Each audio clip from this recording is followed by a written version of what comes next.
आदरणीय प्रधानमंत्री जी के मार्गदर्शन और उनके नेतृत्व में पूरा देश इस लड़ाई को मजबूती से लड़ रहा है। पहली वेव को पूरी तरह देश के अंदर जीवन और जीविका को बचाने में सफलता के बाद दूसरी वेव ने कुछ समय हमारे लिए भले ही चिंता के लिए एक अवसर दिया हो, लेकिन जिस मजबूती के साथ आदरणीय प्रधानमंत्री जी का यशस्वी नेतृत्व देश को प्राप्त हुआ, आज पूरा देश दूसरी लहर को भी पूरी तरह नियंत्रित करने के नज़दीक है। आज आदरणीय प्रधानमंत्री जी की जो महत्वपूर्ण घोषणाएं हैं, जिसमें राज्य सरकारों के द्वारा जो वैक्सीन खरीदनी थी और राज्य सरकार को 18 से 44 वर्ष की आयु के युवाओं को वैक्सीन देने के लिए जो स्वतंत्रता दी गई थी, बहुत सारी राज्य सरकारें ऐसी थीं जो इस अर्थ को वहन करने में दिक्कत महसूस कर रही थीं।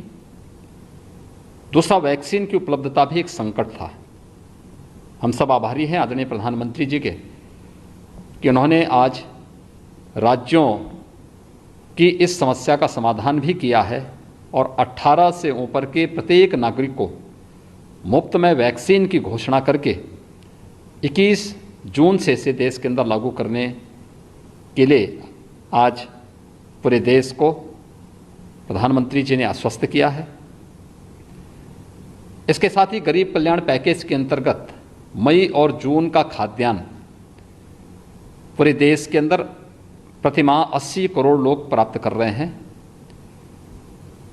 हर गरीब के प्रति अपनी संवेदना को व्यक्त करते हुए संकट के समय किसी भी गरीब को भूखों न सोना पड़े और इस महामारी के खिलाफ देश की इस लड़ाई को हम मजबूती के साथ आगे बढ़ा सकें, इस दृष्टि से गरीब कल्याण पैकेज के अंतर्गत प्रतिमाह 80 करोड़ लोगों को देश के अंदर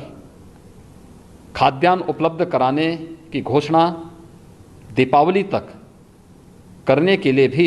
मैं आदरणीय प्रधानमंत्री जी का आभार व्यक्त करता हूं। आदरणीय प्रधानमंत्री जी ने कोरोना के खिलाफ इस लड़ाई में कोविड प्रोटोकॉल का जो आह्वान किया है, मेरी पूरे प्रदेशवासियों से अपील है कि हम सब उस कोविड प्रोटोकॉल का पालन करें,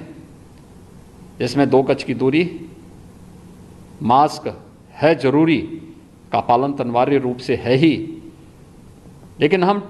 कोविड टेस्ट से न भागें। दूसरा, वैक्सीन में नंबर आने पर, हमारी पारी आने पर हम वैक्सीन अवश्य लेंगे। किसी भी प्रकार की भ्रामक और अफवाह में पड़ने की बजाय